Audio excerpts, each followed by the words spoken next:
A partir de este momento, un espacio para crear conciencia. ¿Por qué lo hiciste? Un programa de la Fundación Códigos, conducido por el investigador Luis Cegueza, desde los estudios de la Fundación Códigos en Punta del Este, Uruguay, y emitido en Uruguay, Argentina, Bolivia, Brasil, Chile, Colombia, Ecuador, España, Estados Unidos, Holanda, Inglaterra, Israel, México, Perú, República Dominicana y portales online. Así comienza ¿Por qué lo hiciste? ¿Qué tal, amigos? ¿Cómo están? Muy bienvenidos nuevamente a ¿Por qué lo hiciste? Hoy transmitiendo desde los estudios de Fundación Códigos en Punta del Este, República Oriental del Uruguay, desde el punto más alto de Punta del Este para toda la cadena ECO, 225 emisoras en 16 países. Esto es ¿Por qué lo hiciste? ¿Por qué lo hiciste? Y vamos a los titulares de hoy con Majo López. Adelante, Majo. La última generación de un país condenado a desaparecer. Mucho se habla del calentamiento global, pero no todos lo perciben como una amenaza real y tangible. Sin embargo, para miles de habitantes de archipiélagos como Kiribati, las consecuencias de este proceso ya se dejan sentir. Año tras año, tienen que vivir con la idea de que pronto sus países se hundirán por completo. Cerca de 4.2 millones de personas viven en zonas proclives a ser inundadas debido al crecimiento del nivel de los mares de las islas del Caribe y el Pacífico, indicó hoy un estudio del Banco Interamericano de Desarrollo. Las ciudades costeras del Pacífico y el Caribe están en la primera línea del cambio climático. Aumento vertiginoso en la venta de vehículos eléctricos. Con un aumento inesperado, la venta de vehículos eléctricos de los últimos años presenta un cambio radical en la tendencia del mercado mundial. Historia de la batería. Alessandro Volta comunica su invento de la pila a la Royal London Society el 20 de marzo de 1800. Johann Wilhelm Ritter construyó su acumulador eléctrico en 1803, como muchos otros que le siguieron. Era un prototipo teórico y experimental, sin posible aplicación a la práctica. Comunícate con nosotros por WhatsApp al +59894 905 190. ¿Por qué lo hiciste? Noticias. En ¿Por qué lo hiciste? Noticias. Kiribati, situado en el Océano Pacífico, es uno de los primeros países que desaparecerá debido a la subida de las aguas. La mayor parte del archipiélago se eleva tan solo 2 o 3 metros sobre el nivel del mar, y el agua alrededor de los 32 atolones de Kiribati está subiendo 1.2 centímetros por año, debido al flujo de las corrientes oceánicas. Algunos expertos opinan que para el año 2100 el país habrá desaparecido bajo las aguas, y es un pronóstico optimista. Algunos residentes creen incluso que el mar se tragará a sus hogares dentro de 20 o 30 años. Ante esta amenaza, el gobierno ya ha comprado 6.000 hectáreas de tierras en Fiji, a 2.200 kilómetros al sur de Kiribati. Si no se hace nada, Kiribati se hundirá en el océano. Para 2030 empezaremos a desaparecer. Nuestra existencia terminará en etapas. Primero, las capas de agua dulce serán destruidas. Los árboles del pan, el taro, el agua salada los matará, afirmó en el año 2013 el presidente de Kiribati, Anotetong, en declaraciones al semanario Business Week. Así que vamos a tener que evacuar las islas. Vamos a defender las islas cuanto podamos, pero no podemos protegerlas contra las tormentas. Tenemos un clima muy moderado aquí, pero si eso cambia, no sobreviviremos. Nosotros no hubiéramos sobrevivido al huracán Sandy, hubiera terminado con nosotros. En opinión de Tong, los países con altos niveles de emisión de gases de efecto invernadero son los que tienen la culpa de la actual situación de su país. Yo entiendo las realidades de este mundo. Las personas se preocupan por lo que les afecta. No se preocupan por las cosas que no sienten. Pero mi ira va a hacer que Estados Unidos y China dejen de quemar carbón. El Grupo Intergubernamental de Expertos sobre el Cambio Climático de la ONU ha declarado que Kiribati está entre las 6 naciones de las islas del Pacífico más vulnerables al calentamiento global. Se trata de comunidades que se enfrentan a una seria amenaza de inundación permanente causada por la subida del mar. Hace unos 3 años aproximadamente en este programa hablamos de la situación de este país. Hablamos inclusive del pedido de urgencia del presidente de este país, pedido de auxilio, porque veían que poco a poco el mar iba ganando sus tierras. Hay que tener en cuenta que una isla, o islas, como en este caso, justamente sienten mucho más la subida de las aguas que cualquier otro país costero. Porque en una isla, cuando el mar sube, ataca desde todos lados. Por eso es que hay fotografías de 40 o 50 años para atrás de islas que se veían más grandes que lo que se ven hoy. Desgraciadamente el agua y el nivel del mar está subiendo. La noticia habla de 1,2 centímetros al año. No sé si recuerdan que hace unos cuantos programas atrás habíamos hablado de aquella noticia que decía que el nivel del mar había subido 3 milímetros. Y decíamos que eso era imposible, sabíamos bien que el mar había subido mucho más y que ese tipo de noticias justamente de lo que tratan es de calmar, de patear la pelota para adelante y no dejar ver un problema que es real. También cuando esta noticia habla de 1,2 milímetros de crecimiento de las aguas por año, lo vemos poco. Realmente creemos que es más. Y además, no podemos hacer cálculos aritméticos y decir, bueno, si está subiendo 1,2 centímetros por año, en 10 años va a subir 12 centímetros. No podemos hacer ese cálculo porque en la realidad esto no es así. En la realidad es que está subiendo más que 1,2 centímetros por año y además que cada año se multiplica. Porque el efecto del cambio climático es multiplicador. Es, como siempre hemos explicado desde que comenzamos a difundir estos temas, es un fenómeno que se tiene que medir en progresión geométrica y no en progresión aritmética como lo han hecho casi siempre y hasta ahora. Por eso hemos tenido varias sorpresas. Por eso se han desprendido glaciares que se esperaban desprenderse para dentro de 30 años, ya ahora.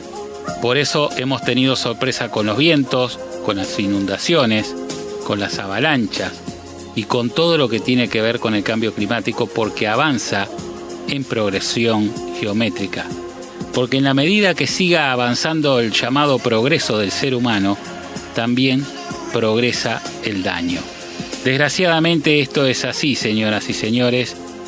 No es que sea irreversible. Mientras usted nos escuche al aire es porque todavía lo podemos revertir, es porque todavía hay tiempo, todavía hay formas. Nosotros, desde el año 2008, desde el 15 de enero del año 2008, en nuestra primera conferencia en San Pablo, venimos diciendo que aún estamos a tiempo y mostramos cuáles son las causas de todos estos fenómenos, que no son solamente por los gases de efecto invernadero que emite el ser humano, que es mucho y bastante, sino que también hay otros temas que tienen que ver también con la atmósfera y que no se están teniendo en cuenta por una cuestión de intereses. ¿Por qué lo hiciste? Y vamos ahora al desarrollo de la segunda noticia de hoy con Majo López. Noticias. En ¿Por qué lo hiciste? Noticias. Cerca de 4.2 millones de personas viven en zonas proclives a ser inundadas debido al crecimiento del nivel de los mares de las islas del Caribe y el Pacífico, indicó hoy un estudio del Banco Interamericano de Desarrollo. Las ciudades costeras del Pacífico y el Caribe están en la primera línea del cambio climático. En concreto, 1 de cada 5 habitantes del Pacífico y el Caribe viven en zonas de baja elevación costera, es decir, con menos de 10 metros sobre el nivel del mar.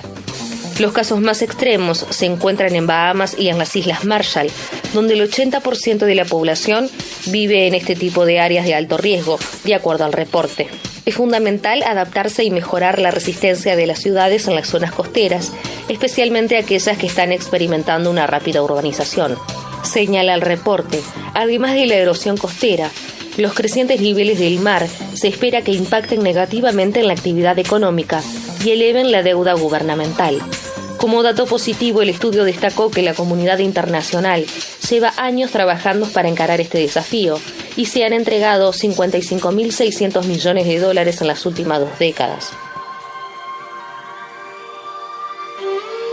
Hace unos cuantos años se calculó cuánto podría subir el nivel de las aguas en caso de derretirse totalmente los 2 polos y todos los glaciares, obviamente. En aquel momento el cálculo fue de 66 metros sobre el nivel del mar. Si esto llegara a suceder, no solamente las ciudades que menciona la noticia estarían expuestas a desaparecer. Imagínense que ya con 10 metros que suba el mar, desaparecerían muchas más ciudades de las que se nombran aquí. Y uno se pregunta, ¿y llegará a subir 10 metros? ¿Llegará a subir 66 metros el nivel del mar? La verdad nadie lo puede saber, porque estos cálculos que se han hecho son cálculos que están basados en estudios que muchas veces en la práctica no son exactamente así. Nosotros nos inclinamos a pensar que el nivel del mar no llegaría a 66 metros, sino que a bastante menos, si se derritieran los 2 polos y todos los glaciares. Porque habría otros fenómenos que contrarrestarían este episodio. Por ejemplo, la inmensa evaporación debido al debilitamiento del ozono. Esto haría, si bien que hubiera muchos más lluvias, pero también una circulación más grande de agua, de vapor, a condensación y a precipitación. Esta circulación haría que hubiera más circulación de agua en el aire y yo creo que le restaría bastante en el crecimiento del nivel del mar. Y por otro lado también hay que calcular, me parece un poco mejor, la retención de las sales. Ahora bien, de cualquier manera, si esto sucede, supongamos que sube 10 metros nada más, estamos hablando de que muchísima gente tendrá que salir, tendrá que huir de donde está. Una subida en el nivel de los mares no significa un tsunami. Mucha gente piensa que va a tener que salir corriendo. No, esto va a ser paulatino, lentamente. Sí, como decíamos antes de ir a la música, en progresión geométrica. Si en un año sube 7 centímetros, probablemente el próximo suba 13 y así constantemente irá subiendo.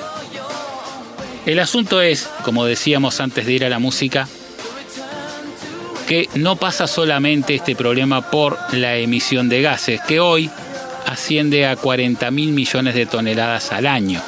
Estamos hablando de gases de efecto invernadero, estamos hablando exactamente del CO2 y otros gases. 40.000 millones de toneladas de gas ascienden a la atmósfera hoy, al año. Estamos hablando también del consumo de oxígeno, porque esas toneladas, miles de millones de toneladas de gas, en algún momento fueron aire limpio, que de alguna manera se convirtieron en gases de efecto invernadero. Y en ese aire limpio, que en algún momento se convirtió, obviamente hay oxígeno. Y el consumir este oxígeno para transformarlo en este gas, debido a las combustiones, es lo que justamente hace debilitar a la capa de ozono, hace también que aumente los vientos superficiales, hace también que aumente la evaporación, hace también que aumente obviamente la entrada de rayos calóricos a la atmósfera y de esta manera se derritan más rápido los polos. Es toda una cadena de cosas que sucede debido al desequilibrio que estamos provocando nosotros los seres humanos a través de nuestra obra, de lo que hemos creado. Por ejemplo, los motores de combustión interna, que para nuestro entender y por nuestros estudios que fueron hechos durante 26 años, llegamos a la conclusión de que el motor de combustión interna, el motor que tienen todos los vehículos que funcionan a nafta o a gasoil, ese motor es el principal causante de este enorme problema de calentamiento global y cambio climático, debido a que necesita muchísimo oxígeno para poder funcionar. Mucho más oxígeno que combustible, como lo hemos explicado infinidad de veces en este programa. Pido disculpas a las personas que nos escuchan siempre, que esto lo habrán escuchado más de una vez, pero obviamente en 225 emisoras es evidente que puede haber nuevos escuchas y es bueno que todo el mundo se entere. El gran problema está en el consumo de oxígeno de los motores de combustión interna que mueven los automóviles, porque necesitan 5.000 veces más oxígeno que combustible para poder funcionar. Este es el problema enorme que tenemos y este es el problema que no se soluciona debido a la gran codicia del ser humano y a los grandes intereses que hay detrás. Esa es la verdad, esa es la realidad, y en tanto no se cambia la tecnología de los automóviles, que hoy asciende a 2.000 millones de automóviles en el mundo, el planeta seguirá deteriorándose en progresión geométrica. Y seguimos con Majo López al desarrollo de la tercera noticia de hoy. Noticias. En ¿Por qué lo hiciste? Noticias. Aumento vertiginoso en la venta de vehículos eléctricos. Con un aumento inesperado, la venta de vehículos eléctricos de los últimos años presenta un cambio radical en la tendencia del mercado mundial. Cuando finalizó el año 2015, la venta de vehículos eléctricos superó por primera vez el umbral del 1.000.000 de unidades comercializadas en el mundo. La cifra final fue de 1.26 millones, y si tomamos en cuenta que en el año 2010 ese indicador no alcanzaba a redondear los 1.000 vehículos, claramente se puede observar un marcado cambio en la tendencia mundial para la década en curso. En la participación del mercado de los autos eléctricos en 2015 superó el 1% en 7 países, según un reciente informe de la Agencia Internacional de Energía, en lo que destaca especialmente a Noruega con un 23%. Asimismo, China pasó a ser el mayor mercado del mundo, con más de 200.000 unidades vendidas en el año pasado, contando en adición con una impresionante flota de más de 170.000 ómnibus eléctricos. Además de no contaminar, los vehículos eléctricos son mucho más eficientes y por lo tanto económicos por kilómetro recorrido que los que tienen los motores de combustión interna. El ahorro aproximado respecto del combustible es del 80%, amén de que son menores los costos de mantenimiento. En Uruguay, un reciente análisis realizado por el Ministerio de Industria, Energía y Minería sobre el consumo de los taxis eléctricos que funcionan en Montevideo determinó que un taxi con un recorrido de 242 kilómetros por día gastaría 4.25 pesos por kilómetro de nafta o 0,75 pesos por kilómetro de electricidad. La explicación por la que aún no se han popularizado radica principalmente en su elevado costo inicial y, en segundo lugar, por la falta de una red de carga eléctrica que permita recargar vehículos en diversos puntos de la ciudad. Sin embargo, la masificación de esta tecnología está reduciendo paulatinamente sus costos, por lo que se prevé una creciente adopción de los vehículos eléctricos. Según un informe reciente, se estima que en 2022 el costo de un auto eléctrico será igual al de uno de combustión interna, por lo que a partir de ese momento se espera un fuerte crecimiento de la participación de mercado de los vehículos eléctricos. En Uruguay, el mercado de autos eléctricos es aún muy acotado, y es UTE quien lidera esa tendencia con la incorporación de su flota de 60 camionetas Renault Kangoo 100% eléctricas.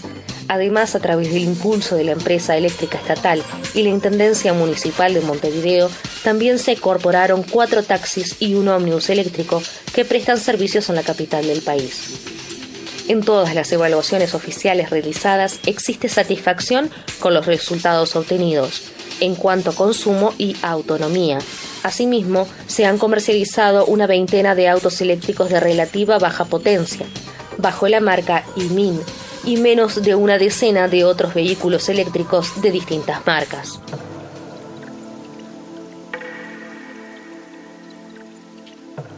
Amigas y amigos, una noticia en la cual el título lo dice todo. Aumento vertiginoso en la venta de autos eléctricos. Sin embargo, hay que ver qué tan así es lo que está sucediendo en el mundo.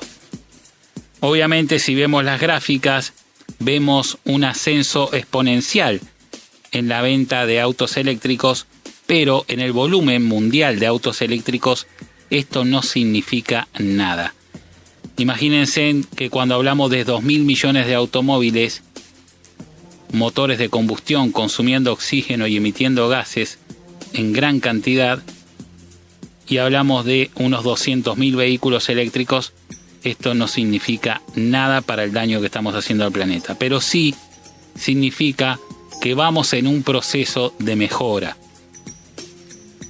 Cuando nosotros comenzamos en el año 2008, el 15 de enero, con nuestra primera conferencia, no teníamos ni siquiera fotos de automóviles eléctricos para mostrar. Mostrábamos, recuerdo, una foto de un automóvil eléctrico casero, porque las automotrices no estaban trabajando en esto. No porque no se hubieran inventado, porque los vehículos eléctricos nacieron junto con los vehículos a nafta. Lo que sucedía que las automotrices, influenciadas obviamente por los intereses del petróleo, solo fabricaban vehículos a combustión. Cuando comenzamos con este ciclo de conferencia decíamos que no había nada para mostrar de autos eléctricos, soñábamos con esto que estamos leyendo hoy aquí en ¿Por qué lo hiciste? Con ver cómo poco a poco la demanda comenzaba. Porque muchas veces el pretexto de las automotrices para no fabricar autos eléctricos era ese, que no había demanda por dichos vehículos. Ahora bien, la noticia habla varias cosas que son interesantes que me parece bueno comentarlas aquí. Por ejemplo, una de las cosas interesantes es que está comprobado, porque si hay un país que le gusta comprobar las cosas, ese país es Uruguay. Cuando llegaba el vehículo eléctrico para taxi y para ómnibus, se hicieron muchas pruebas antes de aceptarlos.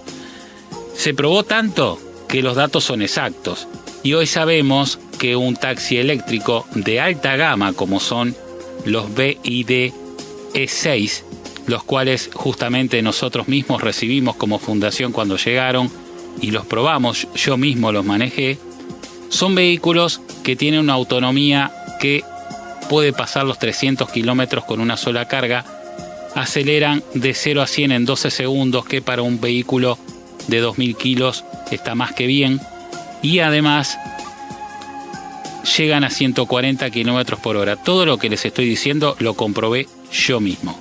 Iba también, obviamente, con gente arriba del vehículo que son testigos de todo esto. Estos vehículos llegan al país consumiendo 6 veces menos de combustible, por llamarlo de alguna manera, de lo que consume un taxi de las mismas características a nafta, como puede ser el S6, el BYD S6, que es igual pero con motor a combustión. Quiere decir que ya solamente en el combustible tenemos un gran ahorro, y más para un taxi que tiene que andar más de 200 kilómetros por día.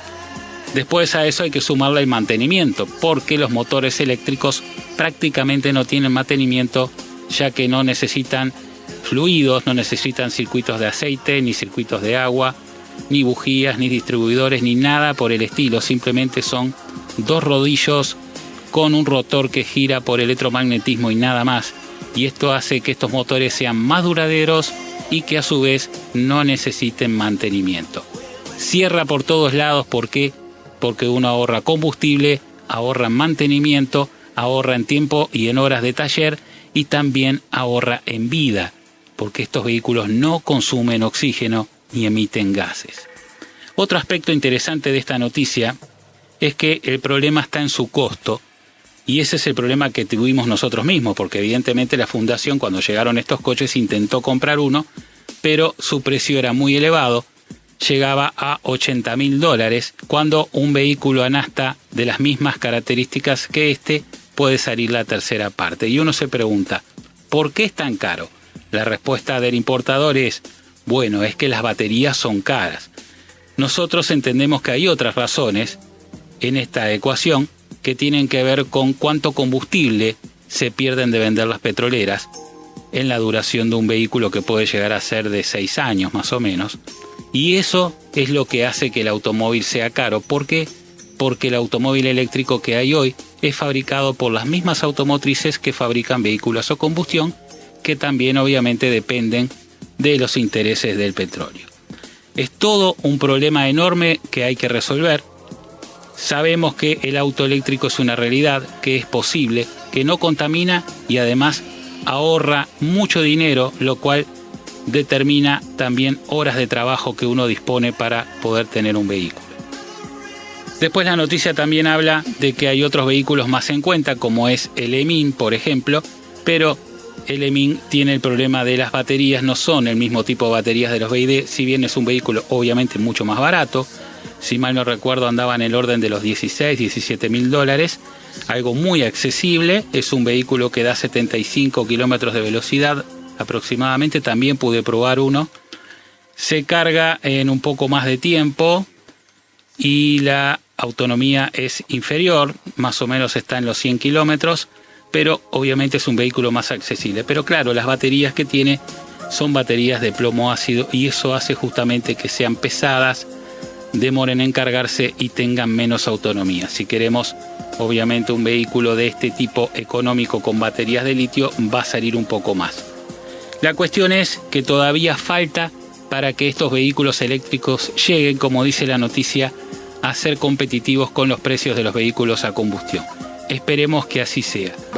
De los autos eléctricos, de su elevado costo y del problema que hay con las baterías, debido a que el gran secreto del éxito de un automóvil eléctrico justamente está en la batería, ya que los motores eléctricos de inducción, que son los que usan los vehículos modernos eléctricos, son motores que se inventaron hace muchísimo tiempo por Nikola Tesla, hace décadas, y eso está más que resuelto y más que superado. El gran problema estaba justamente en las baterías para poder lograr menos peso, más autonomía y más velocidad en la carga. Para eso vamos con Majo López a escuchar la cuarta noticia de hoy. Adelante, Majo. Noticias. En ¿Por qué lo hiciste? Noticias. Historia de la batería. Alessandro Volta comunica su invento de la pila a la Royal London Society el 20 de marzo de 1800. Johann Wilhelm Ritter construyó su acumulador eléctrico en 1803, como muchos otros que le siguieron. Era un prototipo teórico y experimental, sin posible aplicación a la práctica. John Frederick Daniel inventa en 1836 la pila Daniel, a partir de la pila de Volta, para evitar la acumulación de hidrógeno. William Robert Grove inventa en 1844 la pila Grove, como una versión más potente de la pila Daniel. Fue muy empleada en las redes telegráficas de América hasta el año 1860. En 1860, Gaston Planté construyó el primer modelo de batería de plomo ácido con pretensiones de ser un aparato utilizable, lo que no era más que muy relativamente, por lo que no tuvo éxito. A finales del siglo XIX, sin embargo, la electricidad se iba convirtiendo rápidamente en artículo cotidiano, y cuando Planté volvió a explicar públicamente las características de su acumulador en 1879, tuvo una acogida mucho mejor, de modo que comenzó a ser fabricado y utilizado casi inmediatamente, iniciándose un intenso y continuado proceso de desarrollo para perfeccionarlo y soslayar sus deficiencias, proceso que dura hasta nuestros días. En 1887, Carl Gassner plantó la denominada pila seca, ya que no tiene un electrolito líquido libre, sino una pasta de yeso de París. Paralelamente, en 1887, Federico Guillermo Luis Hellensen desarrolló su propio diseño de la pila seca. Se ha afirmado que el diseño de Hellensen precedió al de Gassner. La primera pila fabricada en masa para el público en general surgió del modelo de Gassner, sustituyendo el yeso de París por cartón, en espiral y con electrodos de zinc y carbono. En 1899, el científico sueco Waldemar Janger inventó el acumulador de níquel-cadmio, una batería recargable que tenía electrodos de níquel y cadmio en una disolución de hidróxido de potasio. Se comercializó en Suecia en 1910 y llegó a los Estados Unidos en 1946. El prototipo de Janger experimentó con sustituir el cadmio por el hierro en diferentes proporciones, trabajo que fue acogido posteriormente por Thomas Alva Edison. Thomas Alva Edison patentó en 1903, basado en el trabajo de Janger, un prototipo de acumulador con electrodos de hierro y níquel, cuyo electrolito es la potasa cáustica. Empezaron a comercializarse en 1908, y aún se producen tanto los modelos originales como modelos evolucionados de otros fabricantes. En el año 1955, el ingeniero Lewis Urry, intentando encontrar una manera de extender la vida de las baterías de zinc-carbono, modificó los electrodos de las alcalinas más caras. La batería de Urry se componía de un cátodo de dióxido de manganeso y un ánodo de zinc en polvo con un electrolito alcalino. Estas baterías salieron al mercado en 1959.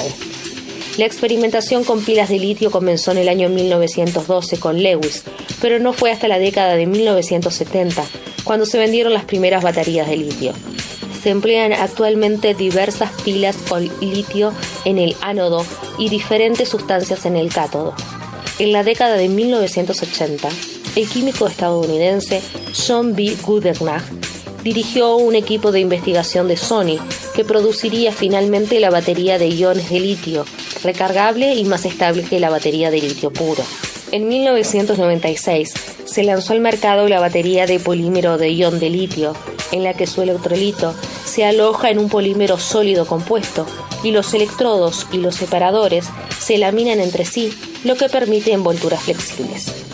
Pese a desarrollarse la tecnología de níquel-hidrógeno en los años 70 para satélites de comunicaciones comerciales, las primeras pilas de níquel-metal hidruro de grado consumidor para pequeños usos aparecieron en el mercado en el año 1989.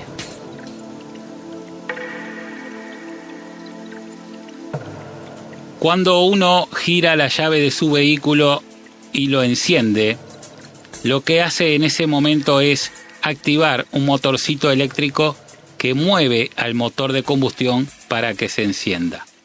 Irónicamente, el motor eléctrico salvó al motor de combustión en aquellos años cuando empezaba todo esto, por allá por el 1900, porque a los motores a combustión había que arrancarlos con una manivela, y en aquel momento también los autos eléctricos no necesitaban ser arrancados con una manivela, eran más limpios y no contaminaban, y eran los predilectos por la gente. Estamos hablando del principio del 1900. Es más, nosotros mostramos un video de 1912 de Nueva York en el cual podemos ver un montón de autos eléctricos. Es más, había más autos eléctricos que a combustión circulando por las calles de esa hermosa ciudad. ¿Qué pasó con el auto eléctrico?